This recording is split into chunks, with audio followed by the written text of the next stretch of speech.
Breaking news. এই মুহূর্তে যে ছবি আমি তুলে ধরবো প্রিয় দর্শক, মর্মান্তিক পথ দুর্ঘটনায় মৃত্যু এক, গুরুতর জখম এক মন্তেশ্বরে।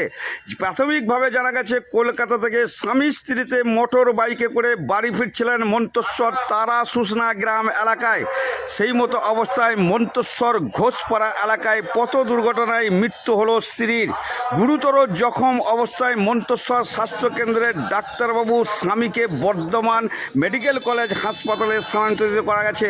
জানা গেছে মৃত ব্যক্তির নাম সুভরা মণ্ডল, গুরুতর জখম ব্যক্তির নাম সুমিত মণ্ডল, বাড়ি মন্তেশ্বর থানা তারা সুসনা এলাকায়। ইতিমধ্যেই দেখতে পাচ্ছেন আপনারা সেই ছবি এমবিএস নিউজের পর্দায়। বাড়ির লোকে এখন আসেই পাইনি, আসেনি। এত বড় চেয়ার দিয়ে দুটো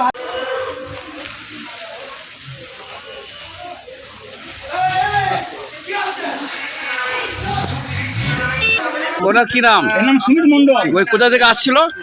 ও হিন্দ মোটর থেকে আসছে। হিন মোটর থেকে মোটর বাইকে আসছিল স্বামী স্ত্রী। হ্যাঁ হ্যাঁ, আচ্ছা, আপনার কে হচ্ছে তাহলে? আমার নিজের ভাইপো। নিজের ভাইপো। কি নাম ওনার? সুমিত মণ্ডল। কোথায় অ্যাক্সিডেন্টটা করেছে জানেন? না, মন্তেশ্বরের ঘোষপাড়া, মন্তেশ্বর ঘোষপাড়ায়।